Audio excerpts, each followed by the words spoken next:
Divorce? Why we're not compatible? We've been married a month and you won't even let me touch you. Then why don't you try touching me?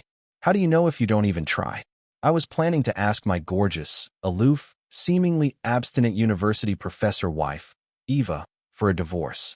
Sure, she had leg for days, hair down her waist, wore those cool rimless glasses, and had a thing for stockings that drove me crazy.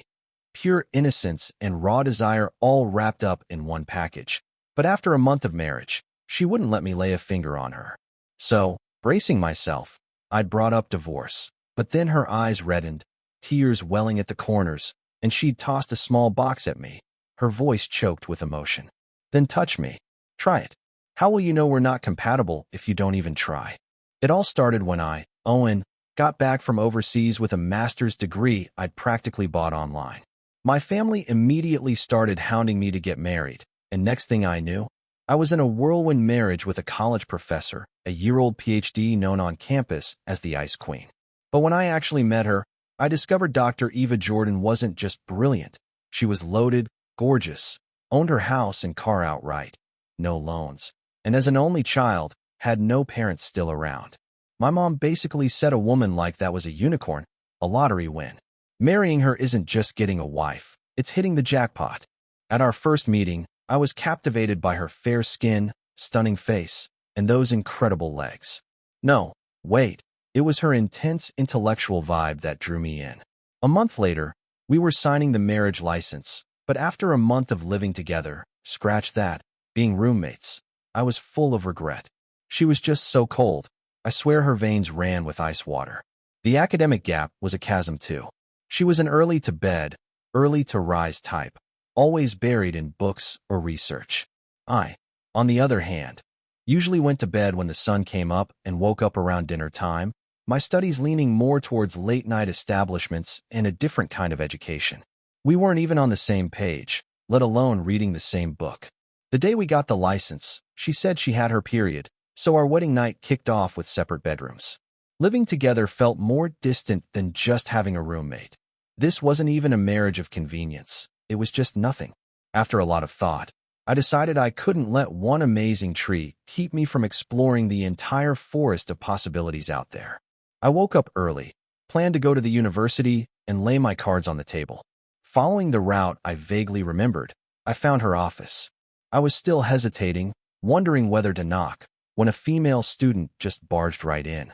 Standing by the door, I peeked inside, my ears perked with curiosity. "Professor Jordan, you see my paper, right? Could you please review it one last time and sign off?" My wife, Eva, sat at her desk in a crisp white blouse. From the side, what would be a knee-length work skirt on anyone else looked practically like a miniskirt on her. Damn, was I really ready to walk away from this? Eva, sleeves rolled up, skimmed the paper, her frown deepening with every page. "Is English even your first language? Did you invent this citation style? This paper? I wouldn't let my dog sign off on this, let alone expect me to." The student just stood there, looking completely lost, on the verge of tears. Compared to this, Eva was practically a saint with me.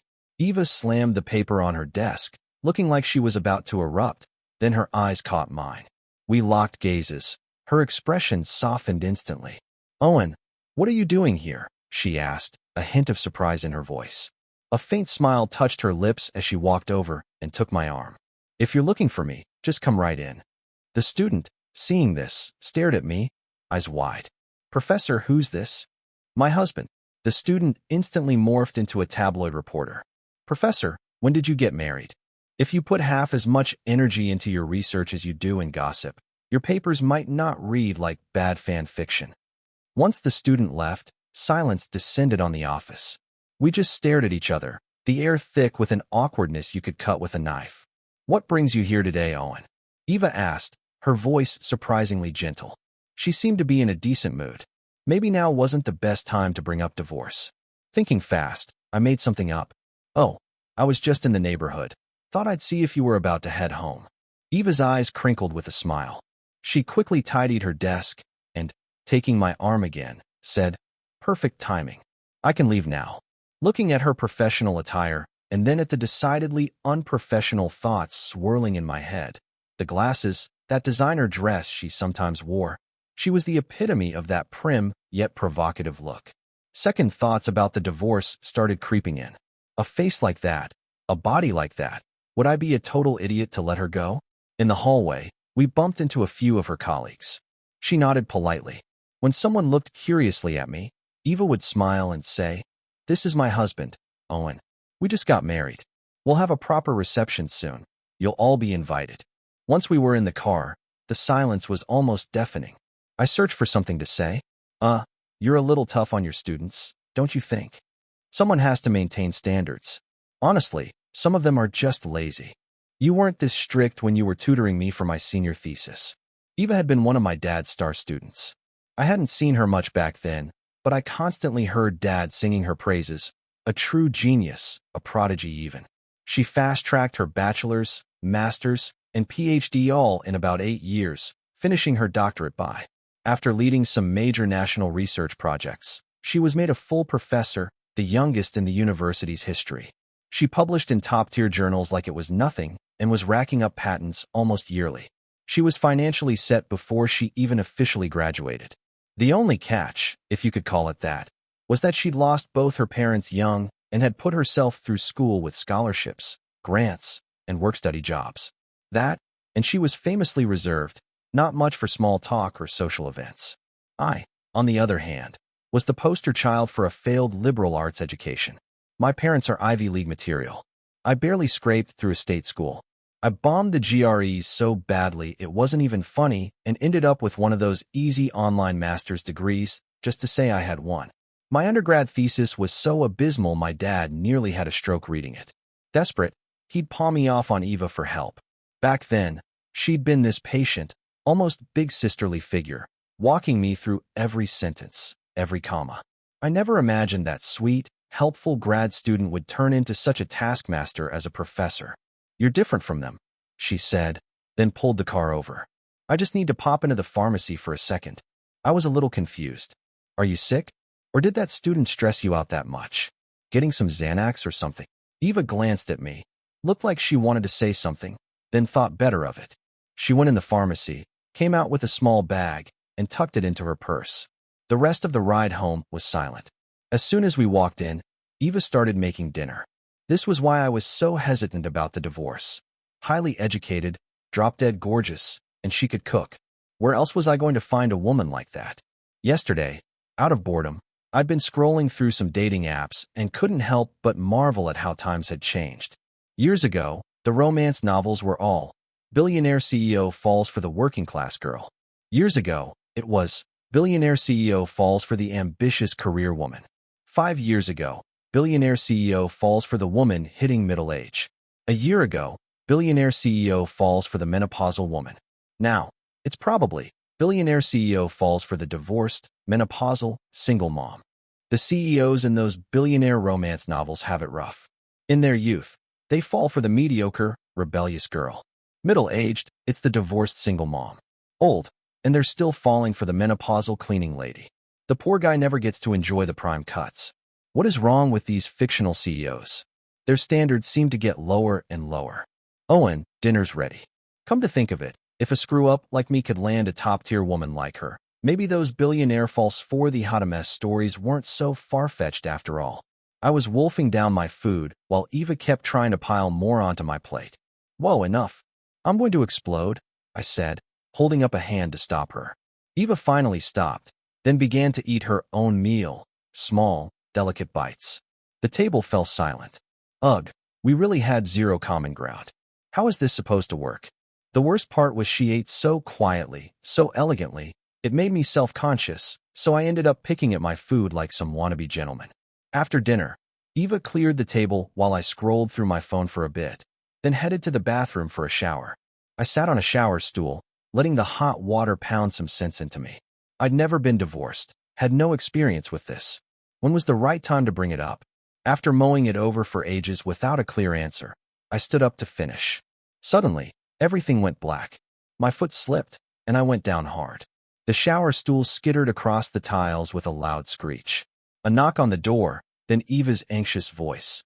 "Owen, what happened? Are you okay?" Still a bit dazed, I was about to say I was fine when the door pushed open. It suddenly hit me that I was stark naked. I scrambled to my feet, wincing. I was about to yell, "Don't come in," but it was too late. We were face to face. Eva's fair skin flushed crimson. I just stood there, mortified, not even thinking to cover myself. I glanced down and realized that when I fell, my oversized flip-flops had somehow ended up halfway up my shins. Eva seemed to notice this too. She coughed, trying to suppress a laugh. "Those flip-flops are definitely too big. I'll get you a new pair." She knelt and pulled the flip-flops off my legs. Seeing I was okay, she left. I got out of the shower, threw on some clothes, and found Eva in her home office, glasses on, reading some papers. After a long internal debate, the words finally tumbled out. "Eva, maybe we should get a divorce." The hand holding her papers trembled, her delicate eyebrows furrowed. "What did you just say?" I couldn't meet her eyes. Hunching my shoulders, I repeated, "Divorce." Eva shot up from her chair. "Owen, do you think marriage is some kind of game?" I looked down, mumbling my defense. But we're not. We're not like a real couple. It's been a month, and you won't even let me touch you." Eva's face was cold, unreadable. She said nothing, just walked out of the office. By the time I processed what was happening, she was back, pressing a small square box into my hand. I stared at the familiar yet strangely distant object, then looked at her, completely baffled. "What's this for?" Eva took off her glasses and unfastened the cuffs of her blouse. "Then why don't you try touching me? How do you know if you don't even try?" Without her glasses, the academic air around her vanished, replaced by something far more alluring. Okay, maybe this wasn't a total loss. Advantage, Owen. To die at the hands of such beauty? Totally worth it. Unfortunately, about minutes later, I was hiding my face under the covers, deep in an existential crisis. All flash, no bang. My performance could be summed up as to in KDA terms. Eva's long arm reached over, gently patting my shoulder. "It's okay. It's the first time for us. I've read some studies. This is common." My mind, however, was racing. We'd touched, we'd tried, and it confirmed it. We were absolutely not compatible. I wasn't good enough for her. Divorce. It had to be divorce. Then I heard Eva's soft, comforting voice beside me. "It's all right. The research indicates a higher success rate on subsequent attempts. Shall we try again?" She had a point. Might as well chalk it up to on-the-job training. Just as I was psyching myself up for round, my phone on the nightstand buzzed. It was my mom. I quickly answered. "Owen, your father collapsed. He's in the hospital." Hearing the panic in my mom's voice, I threw on some clothes and rushed downstairs. As I got into the car, Eva slid into the passenger seat. She was already dressed, back in that professor skirt and blouse. How do women do that so fast? No time to think. I gunned the engine and sped towards the hospital, weaving through traffic, laying on the horn. Eva gently touched my hand on the gear shift. "Owen, don't panic. Your dad's always been healthy. He had a checkup just a couple of months ago. Everything was fine. Try not to jump to conclusions." Her calm words soothed my frayed nerves a little. At the hospital, we found Dad chatting with Mom. When he saw us, he grinned. "Your mother always making a fuss. Just a little dizzy spell. Blood pressure was a bit high. No need to drag you two all the way out here." Seeing Dad was mostly okay, Eva and I both breathed a sigh of relief. We talked to the doctor, confirmed it wasn't too serious, settled the bill at the ER, and drove Mom and Dad home. The next day, around noon, there was a knock on my bedroom door. "Owen, do you normally sleep this late?" It was Mom. I glanced at my phone. "Am." I shook my head. "Nah. Usually I'm up at AM and go to bed around AM, working nights." "What exactly have you been doing lately?" I decided to be honest. "Gaming, binge-watching Netflix, hanging out at my buddy Caleb's gastropub at night." Caleb was my best friend from college. He'd opened a cool little place after graduation. He said it was a quiet spot, did good business, mostly office workers grabbing a craft beer after work, nothing too rowdy. "So, you're just bumming around all day?" Mom gave me a look, shaking her head. "What kind of newlywed husband spends every night at a bar?" "It's a gastropub, Mom." "Isn't that just a fancy word for a bar?" I sighed. "It's a respectable place, Mom, not some dive bar with neon lights. I just have a couple of beers, listen to some live acoustic music. It's not like I'm doing anything illegal.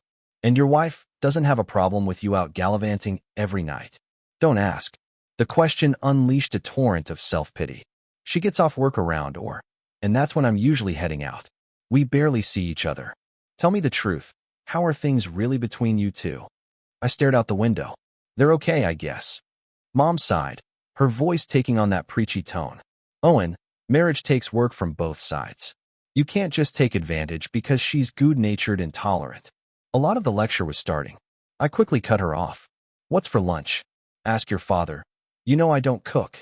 Unbelievable. She said it with such pride too, like it was a badge of honor. After I showered and got dressed, Dad was already busy in the kitchen. Soon, he had a whole spread laid out. Just as we were about to eat, Dad brought over a stacked lunch container. Owen, take this to Eva. You two can have lunch together at the university. I looked at him, exasperated.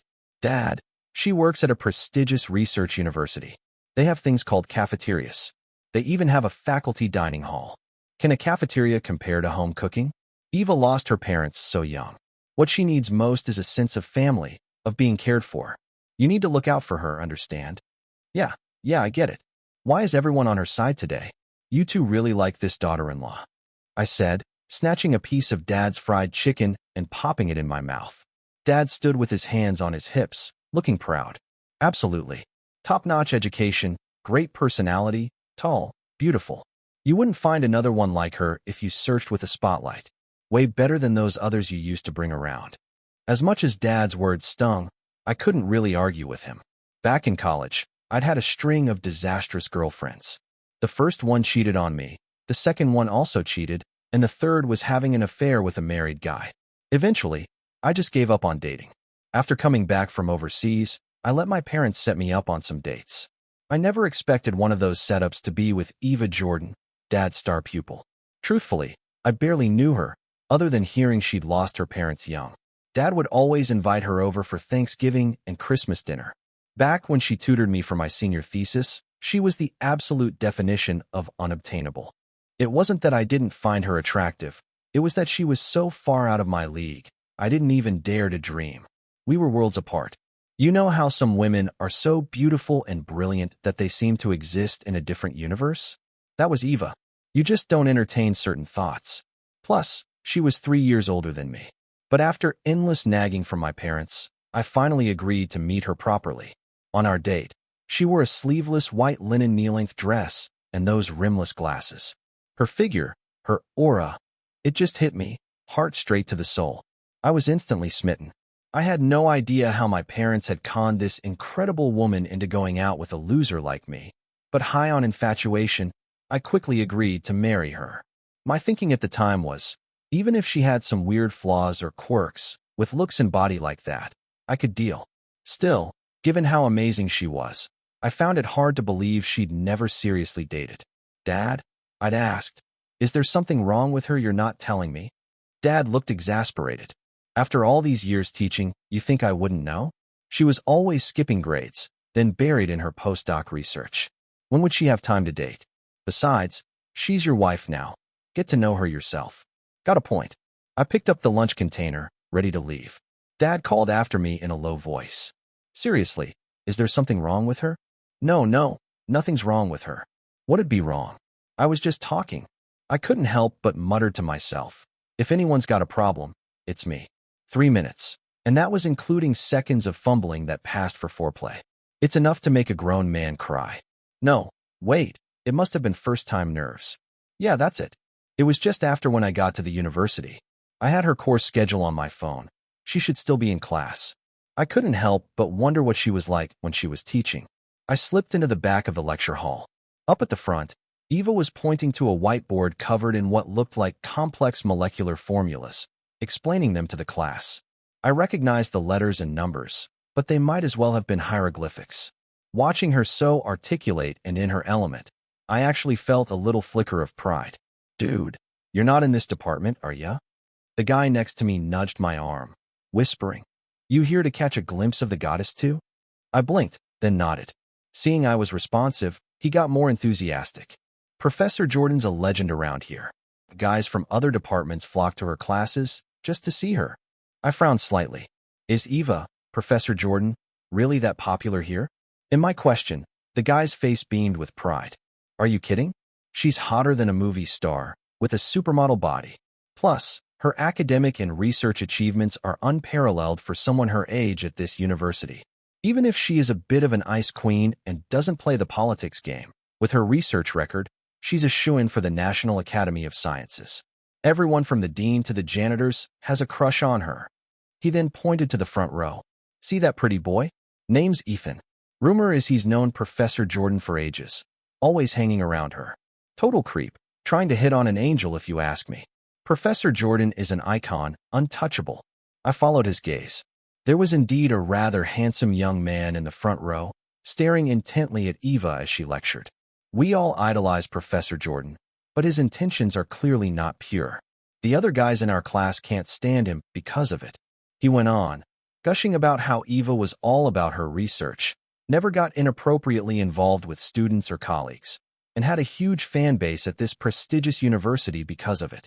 Then the guy next to me sighed dramatically. Heard she got married recently. Man, I wonder what kind of titan actually landed her. The student in the last row who's been chatting, a cool, crisp voice suddenly cut through the air from the front of the room. Perhaps you can answer this question. I instinctively ducked my head. The guy next to me stood up, glanced at the board, thought for a few seconds, and then, that involves linear stability analysis in parallel flows, like Taylor-Couette flow or Rayleigh-Bernard convection. Holy crap, this wasn't like my party school classes. I understood every word he said, but it meant absolutely nothing to me. This guy had been chatting with me for the last minutes and was still following the lecture. Nerds definitely operated on a different plane of existence. Correct. Sit down, Eva said. Perhaps his chatty desk mate can explain what Rayleigh-Bernard convection is. I kept my head down, pretending I hadn't heard. The guy nudged me. Dude, she's talking to you. Face burning, I reluctantly stood up. I don't know. A ripple of snickers went through the lecture hall. I shot Eva a death glare. Way to embarrass me in front of people. When she saw it was me, Eva's face registered surprise. Then the corner of her mouth twitched upwards. Come to my office after class. The guy next to me patted my shoulder. Dude, my condolences. I pulled out my phone and sent Eva a quick text via WhatsApp. You did that on purpose, right? You can walk home yourself after class. I slipped out the back door as quietly as I could. There is no way I was letting these brainiacs find out that their academic goddess, the pinnacle of intellectual perfection in their eyes, was married to a total slacker like me. Up at the lectern, Eva glanced down at her phone, let out a soft chuckle, sent me a hug emoji, and then seamlessly continued her lecture. It wasn't long before class ended. I strolled slowly through the campus toward her office. The moment I walked in, Eva came over, taking my hand. I'm sorry, Owen. I didn't realize it was you back there. Remembering that mortifying moment, I was still fuming. I slammed the lunch container onto her desk. I bring you lunch, and you humiliate me. Eva looked at me, a little flustered, and ended up just holding my hand without saying anything.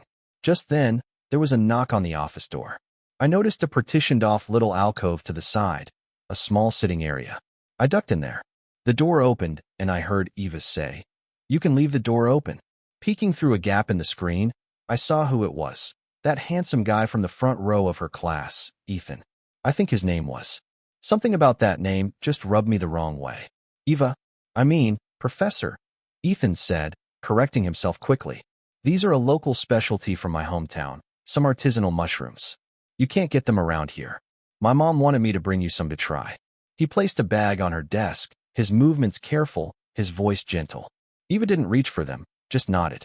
Please thank your aunt for me. Owen would probably enjoy these. And yes, in school, please call me Professor. The guy looked a little awkward, scratching the back of his head. Right, Professor Jordan. He hesitated for a few seconds, then seemed to make up his mind. Professor, there's a new restaurant that just opened across from campus. The ambience and food are supposed to be really good. Would you be free to have dinner sometime? Eva raised an eyebrow slightly. Is that so? Perhaps Owen and I can check it out sometime. I don't know if it was because I was there, but Eva was handling him perfectly, maintaining a professional distance. Her tone was all business. State your purpose. And if there's nothing else, you can leave. Soon enough, Ethan left, looking rather dejected. When I emerged, Eva stood up and explained. My parents were very close with his parents a long time ago. She's one of my graduate students now. She opened the lunch container Dad had packed, setting out the food on her desk. She pushed me in her chair and pulled up another one for herself. I tried to sound casual. Oh, so you two must be pretty close then? Eva put a piece of beef on my plate, then shook her head. After my parents passed, I didn't have much contact with her family. If he hadn't ended up as my grad student, we probably wouldn't have crossed paths again. Speaking of which, why do you always keep your office door open like that? Eva glanced at the doorway. If a female student or colleague comes by, I might close it, but if it's a male student or professor, the door stays open. I'm young and a professor. I have to be careful to avoid any misunderstandings or rumors. Remembering what the guy in her class had said, it seemed Eva did keep a professional distance from all men, avoiding any hint of impropriety. It looked like her character was pretty solid, and looking at her eat so delicately like a lady from a Jane Austen novel. Then at that face, that body. I needed to step up my game, not just aim for a quick resolution. Wait a minute. Owen Stone, what happened to your resolve? Weren't you going to divorce her? After lunch, Eva automatically started cleaning up, even washing out the lunch containers and setting them on the windowsill to dry. Owen, I have a large lecture this afternoon. It ends at. Could you maybe rest here and wait for me? We could go home together. I was about to refuse, but we'd been married over a month and hadn't had a single real conversation. Spending more time together might make it easier to discuss our issues later on. So I retreated to the little sitting area with my phone. Eva closed her eyes for about minutes, probably power napping, then started reviewing some documents. These people were infuriating, smarter and more talented than me, and they worked harder too. They didn't leave an average guy any chance at all. Not long after, Eva said goodbye and left for her class. Finally, I could scroll through TikTok guilt-free. I'd heard some researchers spent years studying it and found that looking at beautiful women every day can lower the risk of cardiovascular disease. What exactly were those researchers doing for years? Just then, there was a knock on the office door. Probably someone looking for Eva. If I didn't answer, they'd leave. But to my surprise, the door opened. It was that Ethan guy, and he was holding 2 Starbucks coffees. He looked startled to see me. I scowled at him. I'm Eva's husband. Do students just walk into professors' offices without permission now? Caleb told me this guy was bad news and had inappropriate designs on Eva. Ava, Professor, Jordan seemed unhappy lately. I just brought her coffee, he said, it's so matter-of-factly. And Eva again. She just told him to call her professor in school. Even though we'd only been married a month, I knew Eva preferred green tea. She usually drinks green tea. What's with the coffee? Ethan took a step closer, his expression hardening. I've known Eva since we were kids. We practically grew up together. She always looked out for me. And you two only got married because your dad was her mentor, right? Years ago, when her father died suddenly and her mother got seriously ill, your dad lent her money for the medical bills. She married you out of gratitude for that. He then looked me up and down with a sneer.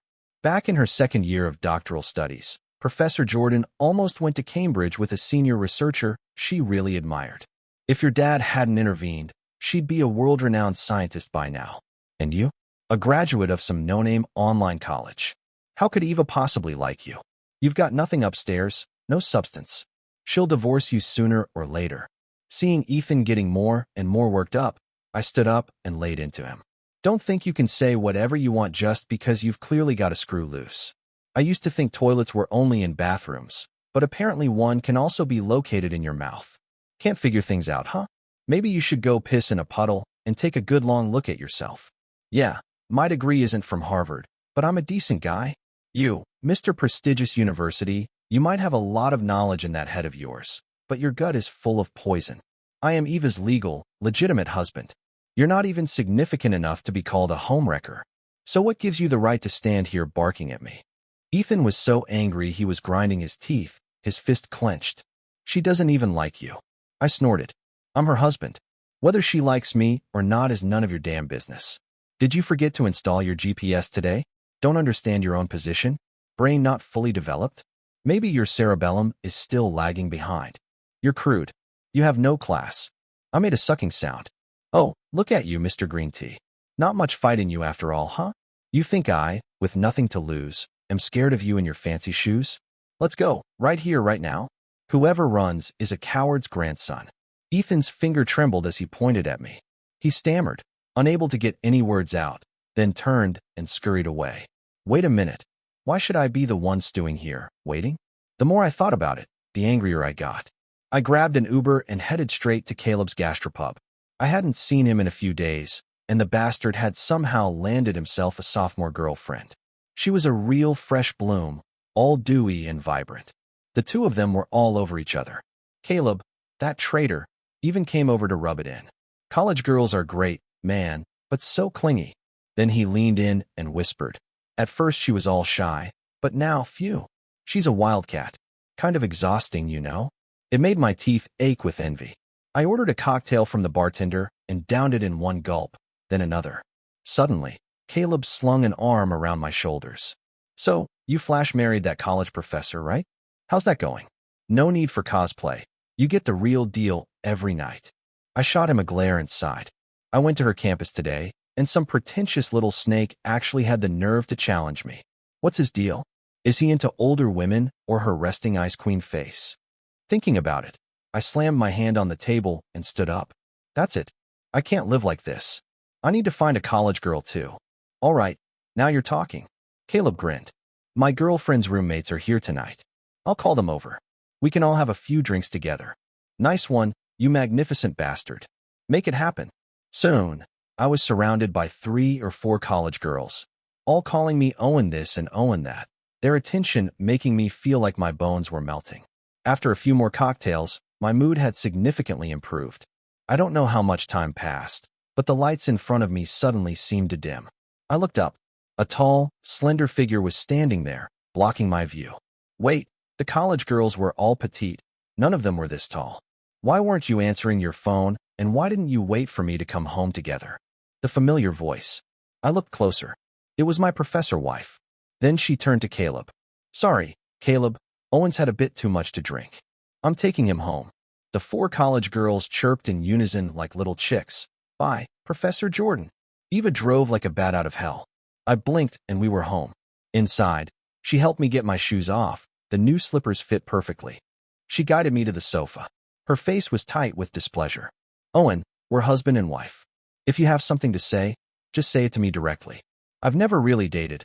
I don't understand all these games and subtleties. Angrily, I pushed her away. What? Should I talk about divorce? It has to be divorce. I think I prefer college girls after all. Eva's expression turned icy. What did you just say? A younger woman wouldn't be so cold. They're sweet, attentive, and understanding. With one of them, I bet I could go from 3 minutes to half an hour. Eva grabbed my hand, her grip surprisingly strong. Owen, are you trying to give me a heart attack? I shot to my feet. Who's giving you a heart attack? Eva, tell me, are you close to that Ethan guy or not? If you're not close, how come he just barges into your office? If you're not close, why does he claim your childhood sweethearts? If you're not close, why is he bringing you coffee in the middle of the day and sneering that I'm not good enough for you? Did you marry me because my dad did you a favor all those years ago? The more I spoke, the more worked up I got. Even though I usually couldn't string 2 coherent sentences together to save my life, I was suddenly a goddamn orator, laying into her, not giving her a chance to get a word in edgewise. She looked completely overwhelmed, and then she just hugged me, holding on tight. When I finally quieted down, Eva spoke softly. It's not what you think. Well, my mom was sick and my studies were so demanding. Ethan's mother helped look after my mom when I couldn't be there. Later, when he became my graduate student, she asked me to keep an eye on him. I had no idea he had those kinds of feelings for me. I've always seen him as a little brother. Seeing I wasn't pushing her away, Eva sat up straighter. Owen, I have absolutely no romantic feelings for him. I'll keep my distance from him from now on. I have principles. Cheating is something I would never ever do. Please believe me, just like I believe you.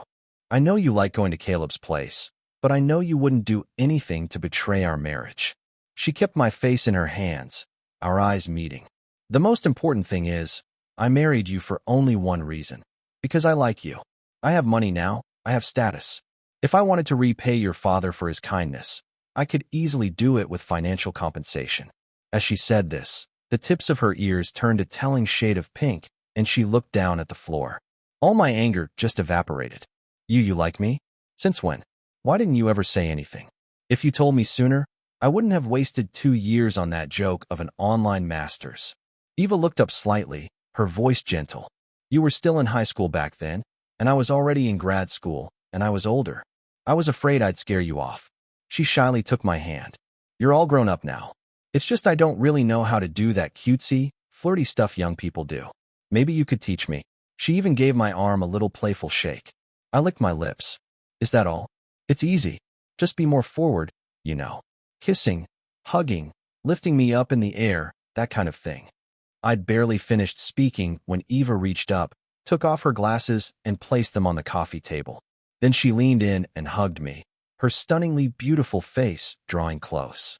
My academic talents might not match hers, but when it came to kissing, I was a natural. Soon, Eva's ears were completely red. Just as I was about to gain some more experience, Eva's phone rang. It was Ethan. I looked at Eva. Go on, answer it. Calling this late, it might be urgent. Eva snorted, frowned, and tapped the speakerphone button. A pitiful, choked sob came from the other end. Eva, sister, I'm sick. I have a cold. I feel so weak. Eva picked up the phone, her voice sharp. If you're sick, call a doctor. I'm not a physician. If it's that bad, dial yourself. She hung up and tossed the phone aside. I couldn't resist a sarcastic dig. Ah, sister, he's sick. Eva blinked her big eyes at me for a few seconds, then a slow smile spread across her face, as if a light bulb had gone on. Don't worry. Sister is about to make you feel all better. This second round, I still went down in defeat fairly quickly, but it was definitely an improvement on the first. The third time, we were more evenly matched. The fourth time, I was leading the charge, snatching victory from the jaws of, well, you get the idea. Outside, the night was deep, moonlight streaming through the window. Owen, Eva murmured. Still like those college girls. This woman could really hold a grudge.